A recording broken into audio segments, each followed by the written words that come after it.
మనకు కావాలి హేమ కమిటీ. తెలంగాణ సర్కారును కోరిన సమంత.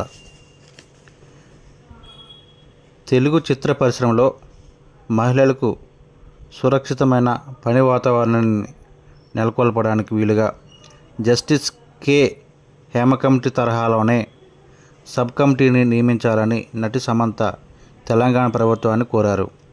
మలయాళ చిత్ర పరిశ్రమలో లైంగిక వేధింపులపై నియమించబడిన జస్టిస్ హేమ కమిటీ ఇచ్చిన నివేదికపై పలువురు సినీ ప్రముఖులు స్పందిస్తున్న సంగతి తెలిసిందే. తాజాగా సమంత కూడా సోషల్ మీడియా వేదికగా స్పందించారు. తెలుగు చిత్ర పరిశ్రమలోని మహిళలమైన మేము జస్టిస్ హేమ కమిటీ నివేదికను స్వాగతిస్తున్నాం.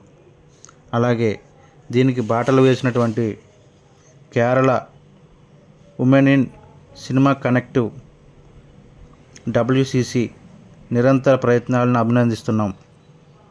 తెలుగు చిత్ర పరిశ్రమలోని మహిళలకు మద్దతుగా నిలిచేందుకు 2019లో నెలకొల్పబడిన ది వాయిస్ ఆఫ్ ఉమెన్ కూడా WCC గ్రూప్ను స్ఫూర్తిగా తీసుకోవాలి అని సమంత సూచించారు.